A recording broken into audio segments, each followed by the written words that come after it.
দর্শক, ইস্পাহানি মির্জাপুর চা মুক্তবাক অনুষ্ঠানে আপনাদের সবাইকে স্বাগত জানাচ্ছি।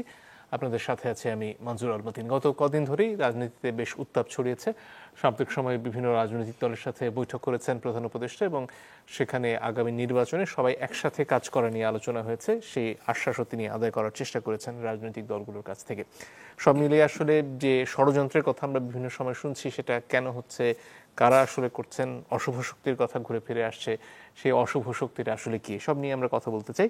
তিনজন সম্মানিত অতিথি রয়েছেন আমাদের সাথে। আছেন জনাব মাহমুদুর রহমান মান্না, তিনি সভাপতি নাগরিক ঐক্য। আছেন জনাব Ahmed Azam Khan, vice chairman BNP. এবং আছেন জনাব আবু হেনা রাজ্জাকি, অ্যাডভোকেট, তিনি রাজনৈতিক বিশ্লেষক। আপনাদের তিনজনকে স্বাগত আমাদের অনুষ্ঠানে। শুরুতেই জনাব মান্না, আপনার কাছে আসতে চাই। এই মুহূর্তে রাজনৈতিক দলগুলোর মধ্যে সবচেয়ে বড় বিরোধের জায়গা বোধহয় জুলাই সনদের বাস্তবায়ন কতটুকু করা যাবে, কতটুকু নির্বাচনের আগে হবে, কতটুকু পরে হবে, এবং জুলাই সনদটার মধ্যেই বাস্তবায়নের প্রক্রিয়া নিয়ে কোনো প্রক্রিয়া বলে দেয়া থাকবে কিনা। এই মতপার্থক্য ছাড়া কি আরো কোনো প্রধান মতপার্থক্য দেখেন? আর সব মিলিয়ে নির্বাচনের ব্যাপারে সবাইকে আসলে এগোচ্ছেন নাকি অনেকে দ্বিধার মধ্যে আছেন এখন? মতপার্থক্য অনেক জায়গাতেই চিহ্নিত করা যাবে, কিন্তু যে প্রশ্নটা তুলেছেন এটার সম্পর্কে আজকে প্রথম আলো যে নিউজটা করেছে সেটা খুব পরিধানযোগ্য। ওইখানে খুব স্পষ্টতই বলা হয়েছে যে বাস্তবায়নের ব্যাপারটা সনদের মধ্যে থাকছে না। বলেছে যে বিভিন্ন সোর্স থেকে তাদের পাওয়া খবর, সেটা ওই কমিশন সূত্রে পেয়েছে, পলিটিক্যাল সোর্স থেকেও শুনেছে যে সম্ভবত মঙ্গলবারের মধ্যে কমিশন তাদের সর্বশেষ যে ড্রাফট অফ দি জুলাই সনদ সেটা পলিটিক্যাল পার্টিগুলোর কাছে পাঠাবে। পলিটিক্যাল পার্টিগুলো এগুলো পড়বে এবং they have to sign it. এইটা তারা করবে না করবে তাদের ব্যাপার, এইটা নিয়ে আর কোনো আলোচনা হবে না। পত্রিকার নিউজ। আমি এই প্রক্রিয়ার সঙ্গে যারা জড়িত আছে তাদের দুজনের সাথে কথা বলেছি, তাদের ফিলিংটা এরকম যে একভাবে দেখলে বলেছে যেন অন্য সব কিছু এগিয়ে গেছে, শুধু জুলাই সনদটাই আটকে আছে।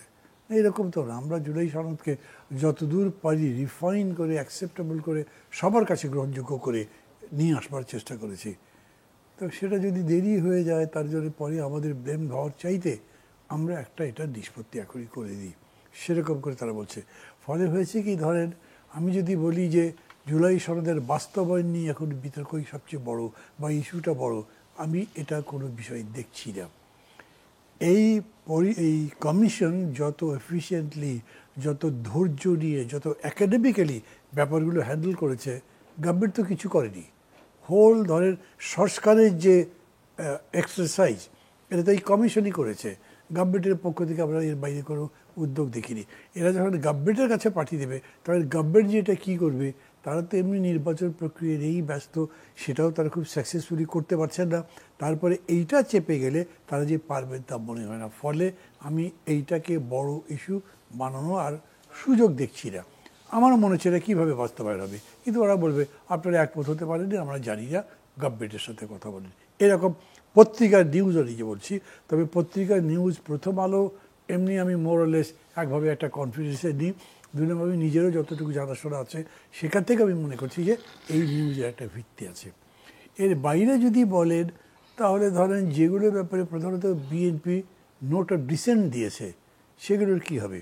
বিএনপি খুব ক্যাটেগরিক্যালি বলেছে ওই সমস্ত বিষয়ে আমরা তো আমাদের দায়িত্ব নেব না, কারণ আমরা তো নোট অফ ডিসেন্টই দিয়েছি।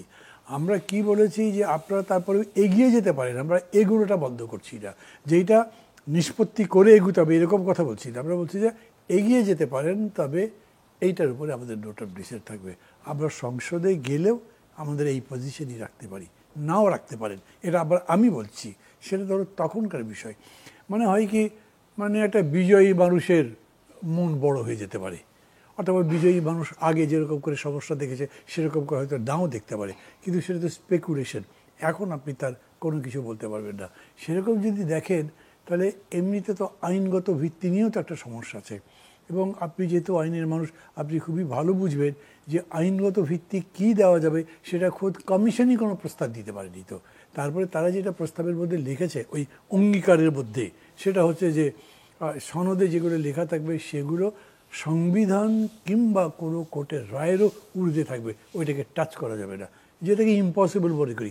আমি বলি না, সমস্ত পার্টি, আমি যাদের যাদের সাথে কথা বলেছি তারা মনে করেছে এটা খুবই বাড়াবাড়ি হয়েছে, এটা থাকতে পারবে না। আমি এই ব্যাপারেও মত বিনিময় করার চেষ্টা করছি, বোঝার চেষ্টা করেছি। তারা বলেছেন যে না, আমরা তো যেহেতু সবার মত নিয়েই করার চেষ্টা করছি, আমরা এমন কিছু এখানে ড্রাফট আনবো যাতে এটা সবার কাছে গ্রহণযোগ্য হয়, হয়তো এটা নিষ্পত্তি হবে।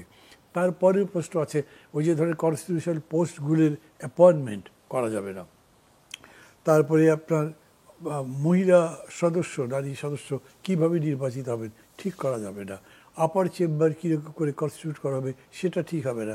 সবাই আপার চেম্বারে অ্যাগ্রি করেছে বটে, কিন্তু সেটা গঠন হবে কীভাবে, তার পাওয়ার ফাংশন কী, জুরিসডিকশন কী, সেটা যখন ঠিক করতে পারবেন না, তার মানে তো আপার চেম্বার হবে না আলটিমেটলি। এরকম করে মৌলিক কিছু বিষয় আমি মনে করি পার্থক্য আছে। তারা এখন ওই যে 10 বছরের টার্ম মানছেন প্রধানমন্ত্রীর ব্যাপারে, কিন্তু তারা তিনি মানে প্রধানমন্ত্রী দলের নেতা হতে পারবেন না এই কথা মানছেন না। এখন আমাকে যদি জিজ্ঞেস করা, আমার নিজের কাছে মনে হয় দল যদি তাকে চায় তাহলে আপনি বাধা দেবেন কেন?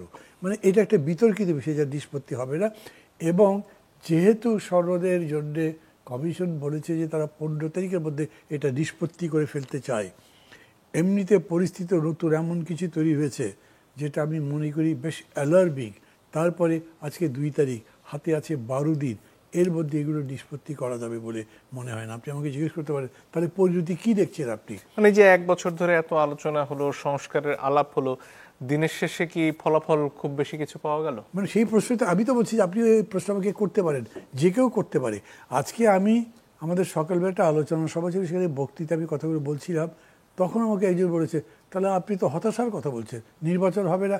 আমি বললাম নির্বাচন না হওয়া ছাড়া তো বিকল্প নেই। আবার আপনি এই পরিস্থিতি থেকে উত্তরের জন্য আপনাকে নির্বাচনেই যেতে হবে। সো একটা করে কম্প্রোমাইজে আসতে হবে, এবং সেইটা নির্ভর করছে বর্তমান সরকারের উপর, তারা কত এফিশিয়েন্টলি হ্যান্ডেল করে এই জিনিসটাকে নিয়ে আসতে পারেন। জি, ধন্যবাদ।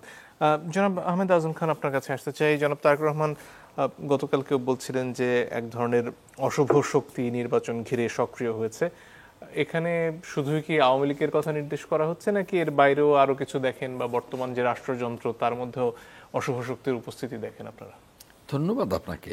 দেখুন, এই মুহূর্তে বাংলাদেশের জন্যে, বাংলাদেশের অর্থনীতির জন্যে, বাংলাদেশের আইন শৃঙ্খলা পরিস্থিতির জন্যে, বাংলাদেশের স্থিতিশীলতার জন্যে, সমস্ত কিছুর জন্যে সবচেয়ে আগে যে দরকার সেটা হলো একটি নির্বাচিত সরকার, নির্বাচিত সংসদ। তার মানেই একটা নির্বাচন, যে বিষয়টা এখন বাংলাদেশের মোটামুটি সকলে স্বীকার করেন। অনেকে স্বীকার করতেন না, এই সরকার আসার পরে অনেকে অনেক রকমের মন্তব্যও করেছেন, কিন্তু ইদানিংকালে সকলের মধ্যে একটা বোধোদয় ঘটেছে, যেটা বিএনপি প্রথম থেকেই বলে এসছে, যে একটা নির্বাচিত সরকার ছাড়া আমরা গণতন্ত্রে প্রত্যাবর্তন করতে পারছি না, ফিরে যেতে পারছি না। নির্বাচিত সংসদ ছাড়া আমরা একটা এই দেশের স্থিতিশীলতা, অর্থনীতি, কোনো কিছুতেই সাংবিধানিক প্রতিষ্ঠানগুলোকে শক্তিশালীকরণ, কোনো কিছুতেই আমরা হাত দিতে পারছি না। আমরা দেখতে পাচ্ছি যে অন্তর্বর্তীকালীন সরকার একটা দুর্বল সরকার। স্বাভাবিক, এই দুর্বলতা থাকবেই, কারণ জনগণের হোল ম্যান্ডেট থাকলেও নির্বাচিত সরকারের কাছে জনগণের যে ম্যান্ডেটটা থাকে এই সরকারের কাছে সেইটা নেই। সরকার স্বাভাবিকভাবেই দুর্বল এবং ইনএক্সপেরিয়েন্স সরকার।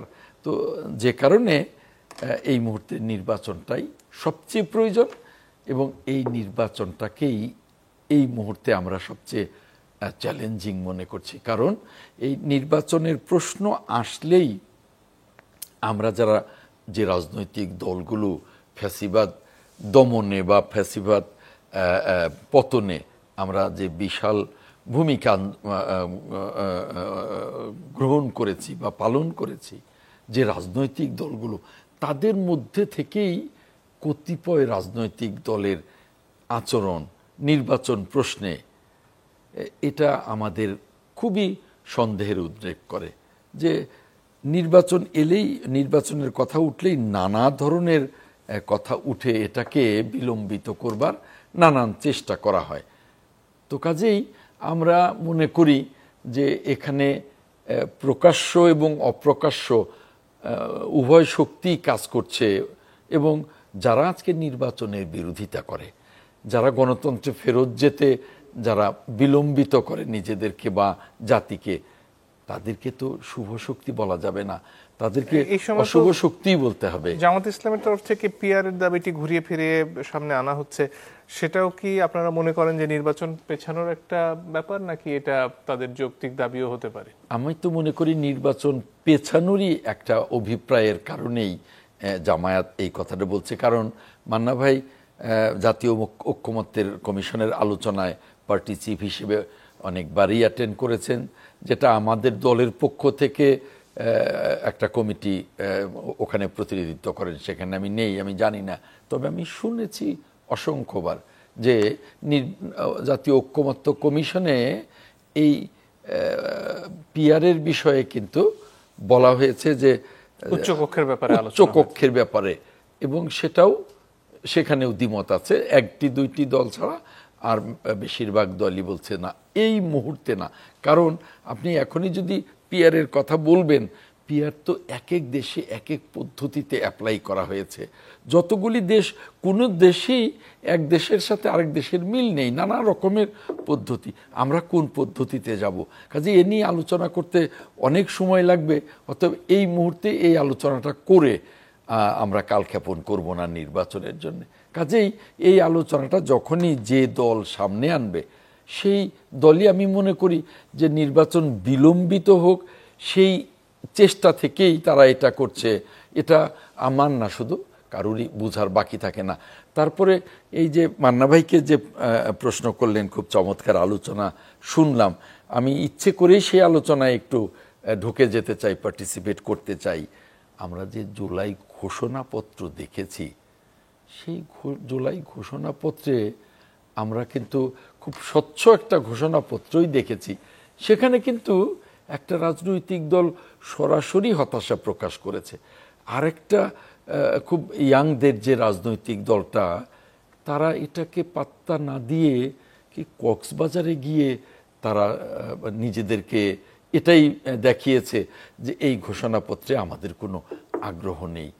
অতএব এই জুলাই ঘোষণাপত্রে নাহিদ ইসলাম তো উপস্থিত ছিলেন সেই অনুষ্ঠানে। যাই হোক, সেখানে নাহিদ ইসলাম থাকলেও আরও যারা, প্রত্যেকেই তো গুরুত্বপূর্ণ, তাদের তো এইভাবে, এবং যে পত্রিকায়ও যেভাবে এসছে, এটা তো খুব শুভনীয় না। তো যে কারণে এই জুলাই সনদ বিষয়েও তাদের যে বিষয়গুলোতে তারা যেভাবে অগ্রাধিকার দিচ্ছেন, সেখানে যদি সংবিধানের সাথে সাংঘর্ষিক বিষয়গুলো ঘটে যায়, যেটা মান্না ভাইও বললেন, সেই বিষয়গুলো তো, সংবিধান তো আমাদের সকলের উপরে। সংবিধানকে আপনি সংশোধন করতে পারেন, যে কালো ধারাগুলো আছে, আর্টিকেলগুলো আছে, তো সেগুলোকে আপনি অ্যামেন্ডমেন্ট করতে পারেন। কিন্তু সংবিধান তো আমরা পুরোটা পাল্টে ফেলছি না, এবং পাল্টে ফেলার পক্ষেও না। অতএব সংবিধানের সাথে সাংঘর্ষিক হলে সেই বিষয়গুলো তো আসতে পারে না। জুলাই সনদ সংবিধানের সাথে তুলনীয় না। এটা বাংলাদেশের আগামী দিনের আন্দোলন সংগ্রামে বড় একটা ভূমিকা রাখবে। কিন্তু তাই বলে যদি সংবিধানের সাথে তুলনা করি বা সংবিধানের উপরে জায়গা করে দেই, তাহলে তো হবে না। এখন যারা হতাশা ব্যক্ত করেন জুলাই ঘোষণাপত্রে, তারা যদি মনে করেন যে সনদটাই আসল, সংবিধান কিছু না, সেই ক্ষেত্রে তো নোট অফ ডিসেন্ট দিতে বাধ্য বিএনপির মতো দেশপ্রেমিক রাজনৈতিক দল। তো সেই ক্ষেত্রেই আমার মনে হয় যে এখানে যারা মনে করছেন জুলাই সনদে একেবারে সবাই একমত হয়ে যাবে, এই জিনিসটা কোনোভাবেই হবে না, এবং সেটা হওয়ার সম্ভাবনাও নাই। ওভাবেই আমাদের এগোতে হবে, এইগুলোকে নোট অফ ডিসেন্টে রেখে। জনাব রাজাকে আপনার কাছে পর্যায়ে আসতে চাই। এখানে সাম্প্রতিক সময় জাতীয় পার্টিকে নিয়ে বিস্তর আলোচনা হচ্ছে, এবং তাদেরকে ঘিরে আওয়ামী লীগের ষড়যন্ত্রের আভাস অনেকে দেখছেন, এবং সেই কারণে জাতীয় পার্টির রাজনৈতিক কর্মকাণ্ড নিষিদ্ধ করা বা তাদের বিচারের আওতায় আনার ব্যাপারে গতকালকে অনেকগুলো দল মিলে বৈঠক করেও তারা সেই দাবি তুলেছেন। এই ক্ষেত্রে আসলে আগামী নির্বাচনে জাতীয় পার্টির থাকা না থাকার উপরে কার লাভ ক্ষতি বলে আপনার মনে হয়?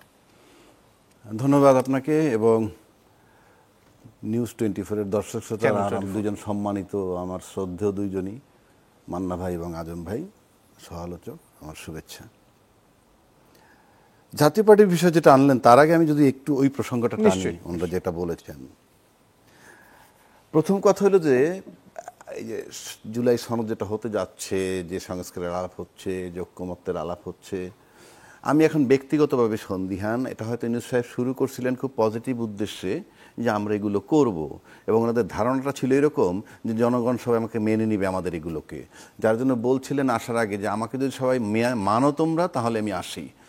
কিন্তু এখন আমার কাছে মনে হচ্ছে এটা কালক্ষেপণ ছাড়া আর কিছুই না, একদম স্রেফ আমার ব্যক্তিগত ধারণা, এগুলা কিছুই হবে না।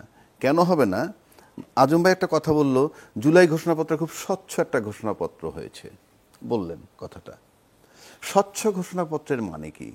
জুলাই ঘোষণাপত্র আমি যেটুকু বুঝি, আমি জানি মান্না ভাই আমার চেয়ে অনেক বেশি বোঝেন, আমি জানি আজম ভাই আমার চেয়ে বেশি বুঝেন।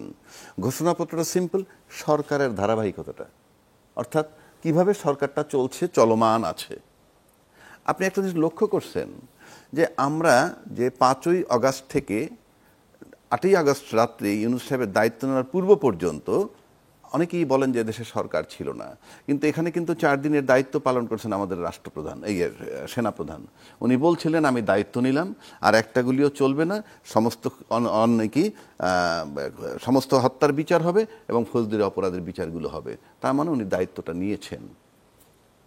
প্রশ্ন হচ্ছে যে উনি এই 4 দিনের কথা জুলাই ঘোষণাপত্রে নাই। আপনি একটা রাষ্ট্র 4 দিন খালি থাকতে পারবে না, একদিনের জন্য সংবিধানবিহীন থাকতে পারবে না, একদিনের জন্য দায়িত্ববিহীন লোক থাকতে পারবে না। সেটা জুলাই ঘোষণাপত্রে আসে নাই, নাম্বার 1। নাম্বার 2 হচ্ছে আপনি জুলাই ঘোষণাপত্রে মেয়াদ দেন নাই এই সরকারের। কেননা উনি একটা ইলেকশন করতে যাচ্ছেন ফেব্রুয়ারিতে। মেয়াদ দিতে হবে কেন? যে 8ই আগস্ট 2024 থেকে 30 জুন 2026 তার মেয়াদ থাকবে, এবং তার ভিতরে এই নির্বাচন উনি করবেন এবং নির্বাচন কমিশন নিয়োগ দিবেন। আপনি যদি সংবিধানে আসেন, একটা সংবিধানের কথা বলছেন, সংবিধান কি বলছে? আপনার সংসদ যেটার কথা বলে, সংসদ ভেঙে যাওয়ার থেকে পরবর্তী 90 দিনের মধ্যে নির্বাচন। তো পরবর্তী 90 দিনের মধ্যে যদি আপনি নির্বাচন দেন, আপনি 7 তারিখ বা 6 তারিখ জুলাই আগস্টের সংসদ ভাঙা হয়েছে 24-এর, সেই মোতাবেক 90 দিন হইলে পরবর্তী নভেম্বরের 5-6 তারিখের মধ্যে নির্বাচন হওয়ার কথা। আপনি যদি সংবিধান ফলো করেন, তো সংবিধানের ওই 3 মাস পার হয়ে যাওয়ার পর who are you to fix the date? Election commission ডেটটা ফিক্স করলো যে ফেব্রুয়ারিতে নির্বাচন। কিভাবে? আপনি তো সংবিধান মেয়াদ আছে, সংসদ ভেঙে যাওয়ার 3 মাসের মধ্যে আপনি নির্বাচন দিবেন, আর ওনার অ্যাপয়েন্টমেন্টই হয়েছে 21 নভেম্বর 2024-এ। উনি তো সংবিধানের ভিতরে নাই। সংবিধানে কি বলা আছে ওই টাইমটা পার হয়ে গেলে সংসদ ভেঙে যাওয়ার পর? সংবিধানে তো প্রধানমন্ত্রী বা পুরো সংসদ সদস্যদের পালিয়ে যাওয়ারও কোনো বিধান নেই। সেই জন্য আমি বলছি পালিয়ে যাওয়ার বিধান নাই। পালিয়ে যাওয়ার কারণে কি হয়েছে? 106-এ গেছে। এখন একইভাবে খুব সহজভাবে বললে এই নির্বাচন কমিশনেরও রাষ্ট্রপতির মাধ্যমে 106-এ যেতে হবে, কারণ আমার সময় পার হয়ে গেছে। আপনি সংবিধান তো ইউ ক্যান ডেট, আপনি তো মামলা করেন, আপনি নিজে লয়ার, একটা লিমিটেশন আছে সব কিছুর, যে এর ভিতরে করতে হবে। তো সংবিধান যখন 3 মাসের মধ্যে করা বেঁধে দিছে, আপনি সংবিধানের বাইরে কিভাবে সংবিধানে যাবেন? তো কোথাও এই ধরনের অন্তর্বর্তীকালীন সরকারের বিধানও নেই, রাইট। আমি ইয়েস, যদি তাই হয় আমি একমত আপনার সাথে, আমি একমত। আপনি সংবিধানে কিভাবে থাকবেন? এখন আসেন, আমি একটা সিম্পল দিয়ে বুঝাই। একটা লিমিটেড কোম্পানি থাকে, memorandum of article and association, সেখানে বলা থাকে আমি 100 রকমের ব্যবসা করতে পারবো। আমি হয়তো 5টা করি, আরো 95টা করতে পারবো, কিন্তু এর বাইরে একটা ব্যবসা যদি আমার ঢুকাইতে হয় কি করতে হবে? There is a procedure. সুতরাং আমার সংবিধানে, আমি তো সংবিধানে ঢুকতেই পারতেছি না, আমি সংবিধান চালাবো কিভাবে? সংবিধানকে অন্তর্বর্তীকালীন সরকার নাই। এখন বর্তমান সংবিধানে একটা কথা বলা আছে, শুধু প্রধানমন্ত্রী, তত্ত্বাবধায়ক সরকারও ফেরত আসে নাই, শুধু একটা প্রধানমন্ত্রী আছে। আর আমাকে দেওয়া হলো নিয়োগ অন্তর্বর্তীকালীন সরকার। আমি তো সংবিধানে না ঢুকতে পারলে আমি সংবিধান চালাবো কিভাবে? এই নির্বাচন কমিশন, তাকে নিয়োগ দিল অন্তর্বর্তীকালীন সরকার, উনি সংবিধানে ঢুকবেন কিভাবে? তর্কের খাতিরে তাও ধরে নিলাম। বরং একটা জায়গায় ছিল কারেক্ট, যেই 4 দিন আমাদের আর্মি চিফ দায়িত্ব ছিলেন, তখন কিন্তু 7 তারিখে বিএনপি একটা জনসভা করছিল, আপনার খেয়াল আছে, এবং সেখানে বলছিল আমরা 3 মাসের মধ্যে নির্বাচন চাই। যদি টু সাম এক্সটেন্ট আপনি ধরেন, তাহলে ওইটা সংবিধানের মধ্যে ছিল। আমি তর্কের খাতিরে ধরছি। সেটাও যদি আপনি নিয়মে আসেন, উনি দায়িত্ব নিলেন কি হিসাবে? সংবিধানে নাই তো বলা। সুতরাং আমি আগে সংবিধান ঠিক করেন, আমি যে নির্বাচন পর্যন্ত যাব, আমি যে পার্লামেন্ট পর্যন্ত যাব, এই নোট অফ ডিসেন্ট দিবেন, সনদ অ্যাপ্রুভ করবেন কি করবেন না, তার আগে আপনি পার্লামেন্ট পর্যন্ত যাওয়ার প্রক্রিয়াটা কি, সেই একটা কাগজ লাগবে অ্যাটলিস্ট। আপনি তো এটা রাষ্ট্র, সমিতি নয়। একটা বিরতির সময় হয়ে গেছে দর্শক, একটু পরে ফিরে আসছে, আশা করি সাথে থাকবেন। দর্শক, আপনারা দেখছেন ইস্পাহানি মির্জাপুর চা মুক্তবাগ। আমরা সাম্প্রতিক যে ঘটনাগুলো নিয়ে কথা বলছিলাম তার মধ্যে ডাকসু নির্বাচন একটা বেশ আলোচিত বিষয় হয়েছে, বিশেষত মামলার কারণে। সেই প্রসঙ্গে জনাব মান্না আপনার কাছে আসতে চাই। এই যে মামলা হলো, মামলার কারণে প্রথম একটা স্থগিতাদেশ, তারপরে চেম্বার আদালতে সেটাকে আবারও স্থগিত করে আগামীকালকে আবার, আজকে হয়ে গেল অবশ্য, শুনানির জন্য রাখা হয়েছে। ডাকসু নির্বাচন নিয়ে আসলে আদালতে যাওয়ার ব্যাপারটাকে আপনি কিভাবে দেখেন, এবং এটা নিয়ে যে এক ধরনের আগ্রহ সবার মধ্যে, সেটা কি আগামী নির্বাচন বা নির্বাচনী পরিবেশের উপর প্রভাব রাখছে কিনা? আমার কাছে ভেরি কনফিউজিং। আমি খুব বিনয়ের সাথে স্বীকার করছি এই ব্যাপারে আমার অত জ্ঞান নেই। জ্ঞান মানে জানি না আর কি। কি অর্থে, যে ধরেন একটা ছেলে কোনো একটা পার্টি করতে, একটা শিক্ষার্থী, সে যে কিছুই মনে করে ওই পার্টিটা বদলে আর একটা পার্টিতে গেল, যেতে তো পারে, এটা আইন কখনোই বাধা দিতে পারে বলে আমি মনে করি না। এইখানে সমস্যা হয়েছে যে ওই ছেলেটি ছাত্রলীগ করতো, এখন শিবিরের পক্ষ, ওই শিবির নাম দেয়নি কিন্তু ওই দলের হয়ে সে ওখানে বিশ্ববিদ্যালয়ের দায়িত্বে ছিল, তারপর এখন ডাকসুতে জিএস দাঁড়িয়েছে, সেই জন্য মামলা। এই মামলা গ্রহণযোগ্য কি না আইনগতভাবে সেটা তো আমি বলতে পারবো না, ফলে এটা আমি এর উপর জাজমেন্ট বলতে পারবো না। কিন্তু আমার এটা মনে হচ্ছে যে এমনভাবে এটা কনফিউজিং হয়েছে। ধরেন, আমি অবশ্য কোনো জায়গাতে আওয়ামী লীগের লোকজনকে অনুতপ্ত দেখি না। যে অন্যায় অত্যাচারটা তারা করেছে, যে হত্যাকাণ্ড চালিয়েছে, যে নীতি নৈতিকতা অর্থনীতি ধ্বংস করে দিয়েছে, তার বিপক্ষে তাদের মিনিমাম কোনো অনুতাপ নাই। কিন্তু তো হতেও পারে যে জেনুইনলি বেশ কিছু লোক মনে করছে খুবই অন্যায় হয়েছে, যা ভুল হয়েছে আর এরকম করবো না, আমি ভালো হয়ে যেতে চাই। পৃথিবীর বিভিন্ন জায়গায় ট্রুথ কমিশন আছে, আমাদের ওই লোকগুলো কি ফিরে আসবার কোনো সুযোগ আছে? যদিও এখন এই কথা বললে অনেকে আমাকে বললো আপনি কি আওয়ামী লীগের পক্ষে ওকালতি করছেন দেখি না। আমি আওয়ামী লীগ বলে কথা বলছি না, কারণ তারা আওয়ামী লীগের নামে তো ফিরছে না। আপনি যখন ট্রুথ কমিশন করবেন, তারপরে he has to have confessional statement যে আমি ভুল করেছিলাম, আমি এখন ভুলের জায়গা থেকে এই জায়গায় ফিরে আসছি, বা একটা সিস্টেম থাকবে যাতে এটাকে গ্রহণ করার মতো হয়। সো এইখানে এরকম করে এটা একটা জাজমেন্ট হয়ে গেল। জাজমেন্টটা হলো খুবই কুইকলি। তারপরে যে আপনার চেম্বারে জজে গেল ইউনিভার্সিটি অথরিটি, 1 ঘন্টার মধ্যে রায় হয়ে গেল। আমরা তো জেল খেটেছি, বহুদিন জেল খেটেছি, এবং এই আদালত আপিল এগুলো করেছি। মানে আপিলের শুনানি আলসেমি করে না, অযথা করে না। দুটো অবশ্য অন্তর্বর্তীকালীন আদেশ, পূর্ণাঙ্গ রায় তো কোনোটাই নয়। না, অন্তর্বর্তীও তো দেয় না। আগে তো দেখেছি কীরকম হয়েছে, নিজেরা সাফার করেছি। তো এটা করাতে কী হলো, জিনিসটা চালু থাকলো। আর তারপর আমি দেখলাম পত্রপত্রিকায় লিখেছে ডাকসু নির্বাচনে আর কোনো বাধা রইল না। এক্সপ্লেনেশনটা হচ্ছে ফ্রম নাও অন কোনো বাধার ব্যাপার নেই, ইলেকশনটা হবে।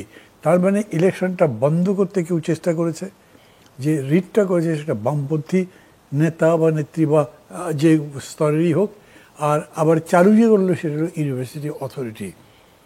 টোটাল জিনিসটার মধ্যে বিরাট একটা প্রশ্ন তৈরি হলো। এই প্রশ্নটা না হলে ভালো ছিল। আর আমি মনে করি এই প্রশ্নের একটা সদুত্তর কালকে হিয়ারিংয়ের পরে নিশ্চয়ই পূর্ণাঙ্গ রায় পেলে আমিও অনেকখানি বুঝতে পারবো।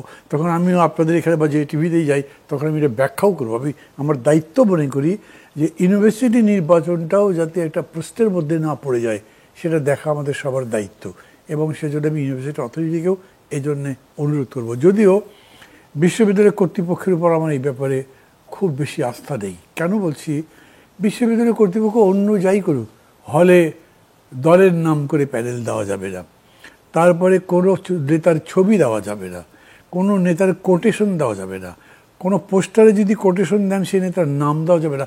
অদ্ভুত অদ্ভুত কথা সব আমি শুনলাম। মানে এত বড় একটা রক্তের নদী পাড়ি দিয়ে এই তীরে এসছেন আপনি, 24টা হলে 25 আসতো না, না হলে ডাকসু আসতো না। সেইটা মানেন যদি, তাহলে এই একটা বিরাজনীতিকরণের প্রক্রিয়া শুরু হয়েছে। আমার কাছে অবাক লাগলো, ছাত্রদল গিয়ে হলে হলে কমিটি করেছে, তার বিরুদ্ধে ডেমনস্ট্রেশন হয়ে গেল। আচ্ছা, এটা ছাত্ররা ডেমনস্ট্রেশন দিলে তারা তো দিতেই পারে, আমি তা নিষেধ করতে পারি না, কিন্তু এইটাকে আমি কতখানি কমপ্লাই করব এটা ভাববার বিষয় তো আছে। ইউনিভার্সিটি অথরিটি কমপ্লাই করলো এবং ওইটাই প্রিভেল করলো। হল বাদ দিয়ে ডাকসু হতে পারে না। ডাকসুটা কী জিনিস? ডাকসু কিন্তু কোনো শ্রমিকদের নির্বাচিত ট্রেড ইউনিয়ন নয়, এটা সিবিএ নয়। ডাকসু ইজ অ্যান ইনস্টিটিউশন, এটা একটা সিম্বল অফ বাঙালিদের বা বাংলাদেশের মানুষের আন্দোলনের, গণতন্ত্রের, ফ্যাসিবাদ বিরোধী লড়াইয়ের প্রতীক, আলোর বাতির মতো। সে 52 বছর ডাকসু ছিল না, কিন্তু ছাত্র আন্দোলনের ফসল তো ছিল 52, এবং 52-তে জিতেছি আমরা। 52 থেকে এই পর্যন্ত আমাদের এই জনপদের মানুষের যতগুলো গৌরবোজ্জ্বল অর্জন, সমস্ত কিছু কিন্তু ছাত্রদের মধ্যে আছে। এবার ধরেন 6 দফা, ছাত্ররা যদি না নামতো তো পপুলার হতে পারতো না। 11 দফার মধ্যে যদি 6 দফাকে 1 দফা হিসেবে ইনক্লুড করা না হতো, তাহলে এটা সমস্ত ছাত্রদের মধ্যে পপুলার হতো না, এটা প্রচারে গ্রামে গ্রামে ছাত্ররা নেমে যেত না। তারপরে স্বাধীনতার পতাকা তোলা।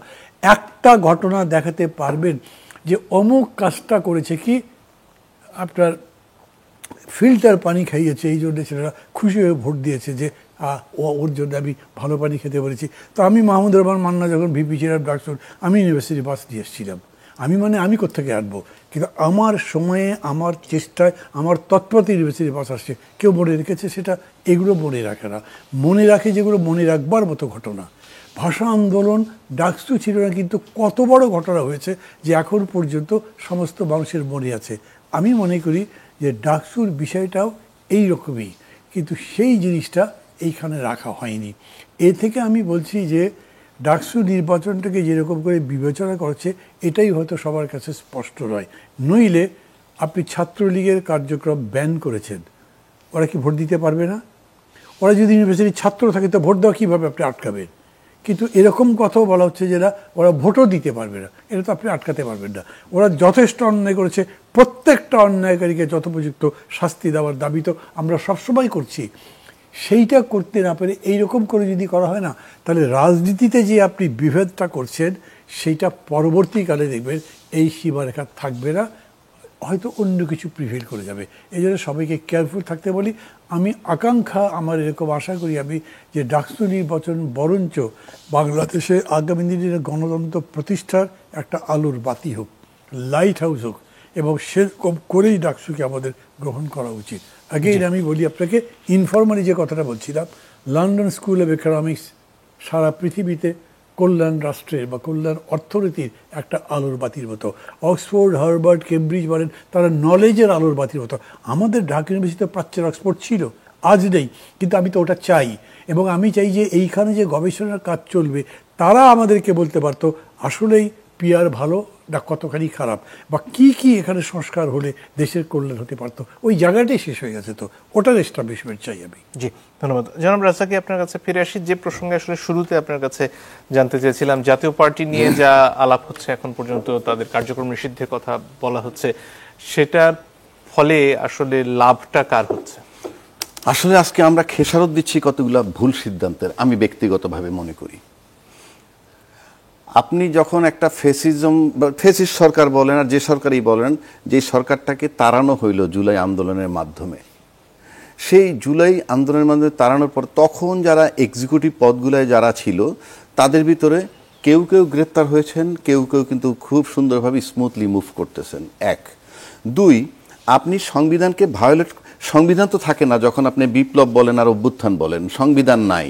তো সংবিধান নাই যখন শেখ হাসিনাকে তাড়াইয়া দেওয়া হইল সংবিধানকে ভায়োলেট করে, তার পরক্ষণে যখন তার আরেকটা অংশ, তিনি যাদেরকে রাষ্ট্রপতি বানিয়েছিলেন, তার বেলায় যখন বলা হইলো যে সাংবিধানিক সংকট হবে, বিষয়টা আমার কাছে খুব ইম্যাচিউরড মনে হয়েছে। যে আমি এই কথাটা কেন বলি, যে তার একটা অংশ এখনো রয়ে গেছে। আজকে জাতীয় পার্টির কথা যেটা আপনি আনলেন, জাতীয় পার্টি দীর্ঘ 16 বছর যাবত তার রোলটা ছিল এই, সে নামকাস্ত একটা বিরোধী দল ছিল এই কারণে যে যারা ক্ষমতায় তাদেরকে বৈধতা দিছিল, ওটা বলে বলে তখনই তাদের ছিল না কোনো অস্তিত্ব। আর জুলাই আন্দোলনের পরে তারা জাস্ট নো হেয়ার হয়ে গেল। কেউ তাকে একসেপ্ট করে না, কোনো দল তাকে একসেপ্ট করে না, কোনো জোট তাকে একসেপ্ট করে না। সেই জোট মানে সেই দলটা হঠাৎ করে এমন একটা স্ট্যান্ড নিল যে, এবং তার একটা গুরুত্ব পাওয়া গেল। তার প্রথম সিমটম হইল, আমরা রংপুরে দেখছি যে ওই যে জিএম কাদের সাহেবের বাড়ির, যেখানে বঙ্গবন্ধুর বাড়ি একেবারে ভাঙচুর করে ফেলা হলো, তখন সরকারের ব্লেম দেওয়া হলো। আসলে তো রুটিন কাজ, প্রশাসনের রুটিন কাজই ওটা থামানো উচিত ছিল। কিন্তু আমরা রংপুরে যখন জিএম কাদের বাড়িতে গেল, তখন কিন্তু আবার প্রশাসন রক্ষা করলো। এই ডাইরেকশনটা কে দিল? বঙ্গবন্ধুর বাড়ি ভাঙার ডাইরেকশন কি ইউনূস সাহেব দিছিল? আর জিএম কাদের বাড়ি রক্ষা করার জন্য ডাইরেকশন কি ইউনূস সাহেব দিছিল? সেই স্টেটমেন্টগুলো আমরা পাই না। এখন আসেন তাহলে তারপরে কি হলো, আপনি যখন রাজনৈতিক পদক্ষেপ দুটোই, ভিপি নূর কি বলছে, এটা নিষিদ্ধ চাই, নিষিদ্ধ করতে গিয়ে হেঁটে হেঁটে একটা প্রোগ্রাম করে, এটা কিন্তু রাজনৈতিক প্রোগ্রাম নাকি মান্না ভাই? রাজনৈতিক প্রোগ্রাম তো এইভাবেই হয়। আবার ওনরা প্রতিবাদ করতে চাইলো, ভালো কথা। এই দুইটা ঘটনার মাঝখানে যখন প্রশাসন আসলো, এসে যে অ্যাকশনটা দেখাইলো, সেটা ভিপি নুরুর উপরে যদি অপরাধ ধরা হয়, তার চেয়ে বোধহয় 5,000 গুণ বেশি পানিশমেন্ট হইল। মানে মাত্রাটার কথা বলছি, বল প্রয়োগের যে মাত্রাটা, এটা কোনো লজিকে পড়ে না। এখন এই যে লজিকে পড়ে না, এটা টু সাম এক্সটেন্ট আমি মনে করি বিপ্লবটার বিরুদ্ধে। আমি বিপ্লব বলি এই কারণে, কেউ কেউ অভ্যুত্থান বলে। আমাকে সিম্পল কথা, যে আন্দোলনে সরকার পালায় যায় সেটা বিপ্লব, কারণ যত বিপ্লব হয়েছে সরকার পালায় গেছে।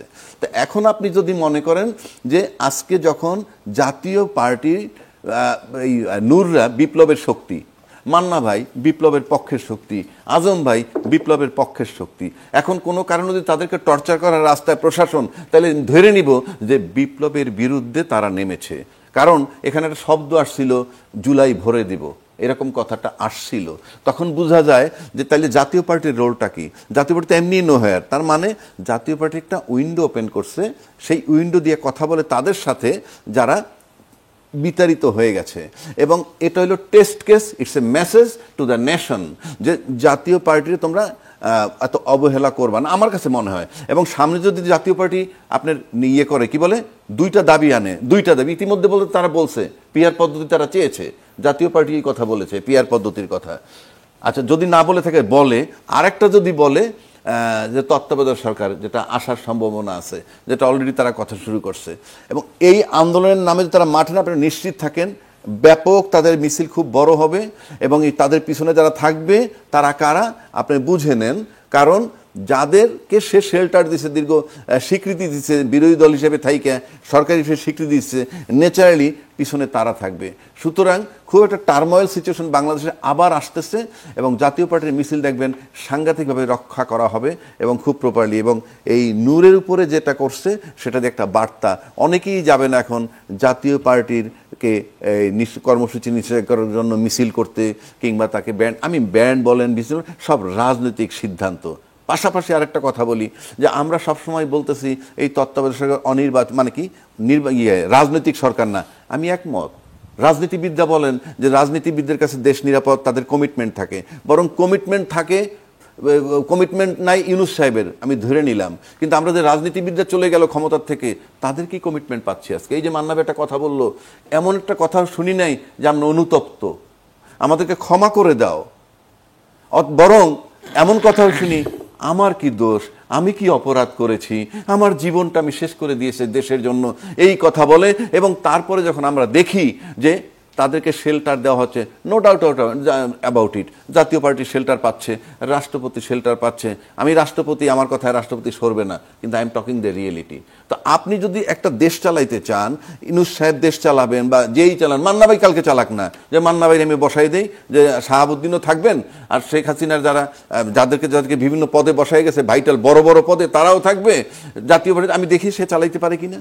এই যে বারবার আমরা বলি জাতীয় পার্টি, তার জাতীয় পার্টির কাছে, মানে রাজনৈতিক দলের কাছে নিরাপদ। আমি যদি খুব সূক্ষ্মভাবে বলি, সব নির্বাচন বাদ দেন, 14, 18, 24 আমি বাদ দিলাম, এটা নির্বাচন ধরলামই না।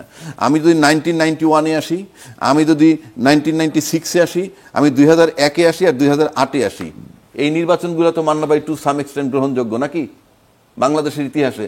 কেয়ারটেকার গভর্নমেন্টের অধীনে হয়েছে, কিন্তু সেই নির্বাচিত সরকারগুলোর অধীনে কি কি হয়েছে আপনি বলেন তো?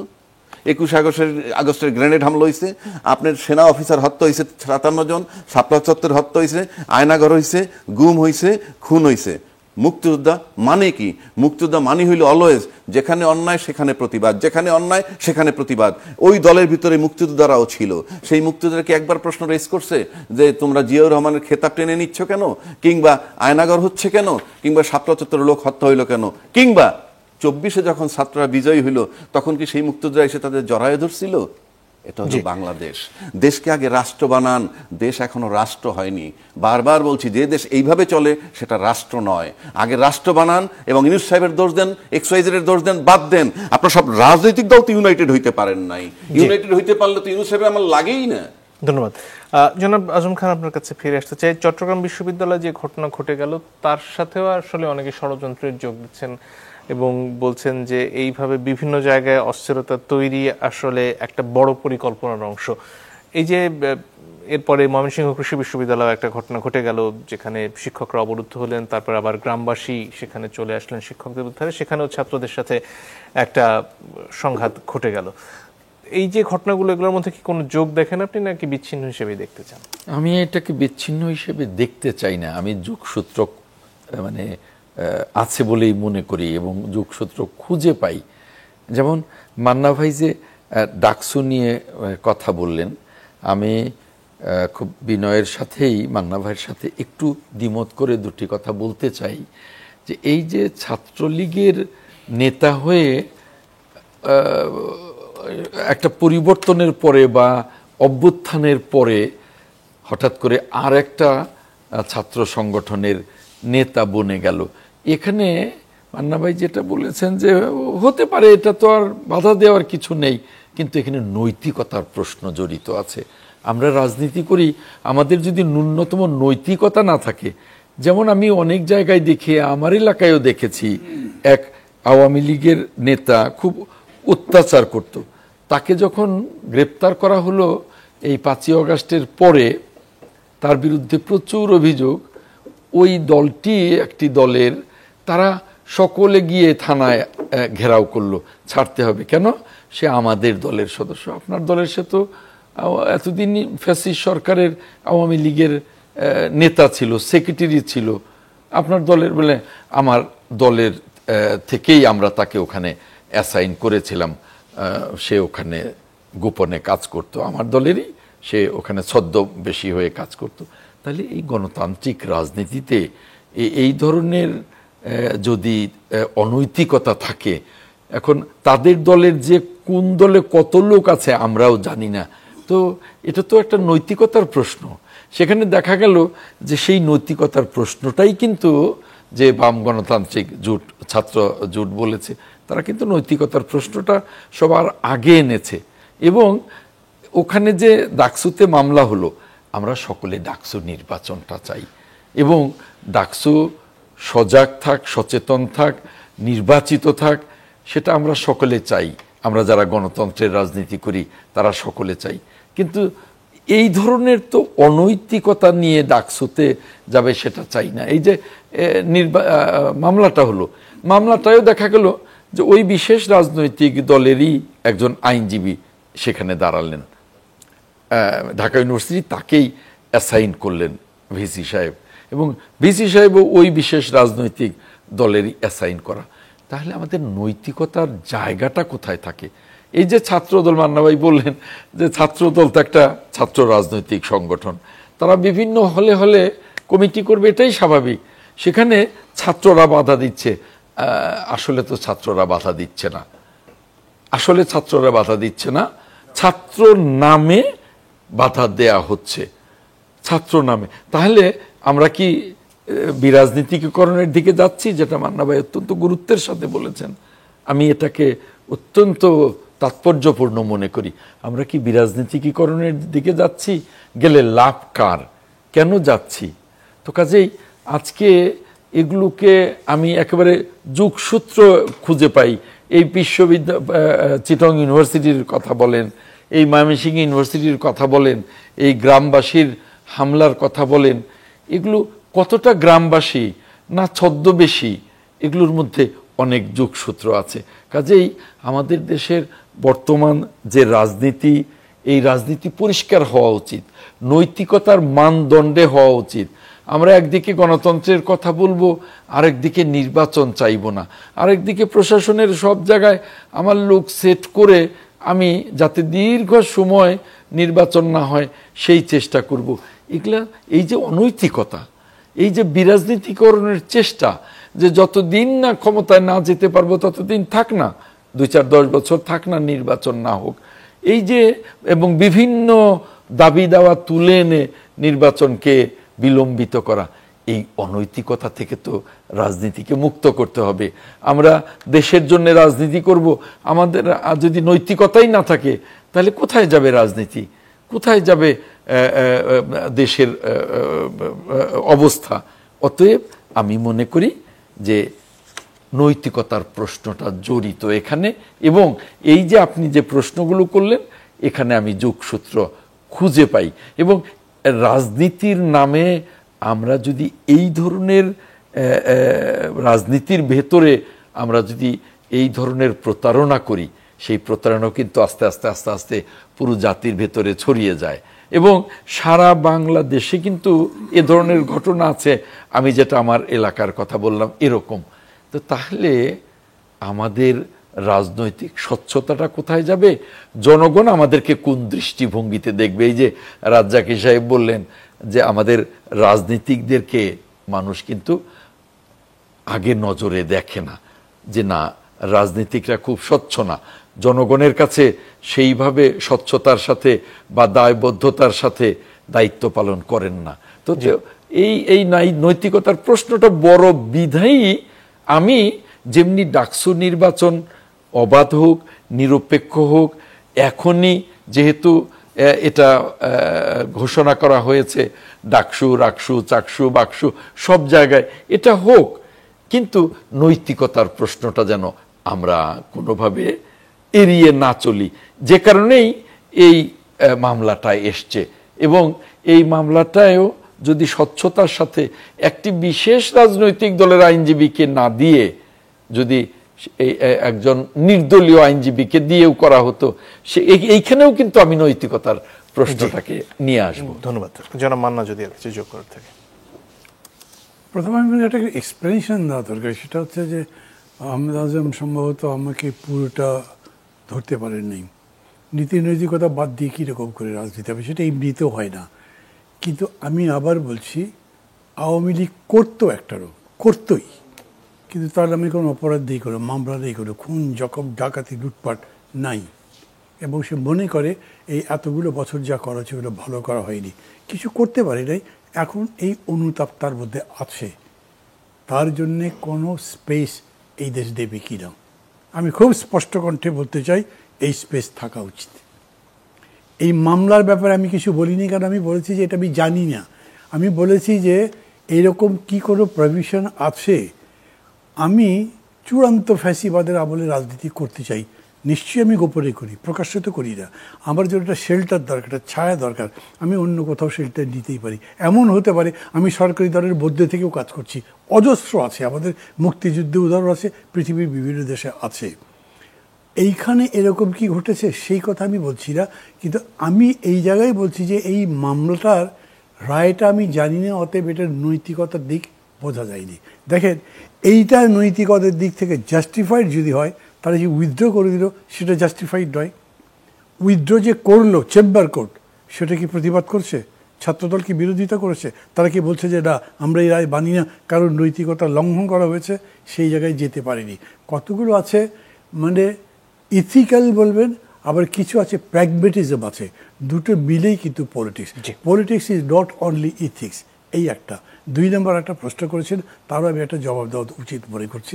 সেটা হলো কি, এগুলোর মধ্যে একটা যোগসূত্র পাই কি না আমাকে যদি বলেন, আমি সংশয় প্রকাশ করি, ভাবি এরকম কি, কিন্তু যোগসূত্র পাই কি না। যোগসূত্র পেলে আমার মাথায় কিছু আছে, আমি দেখে মনে করছি।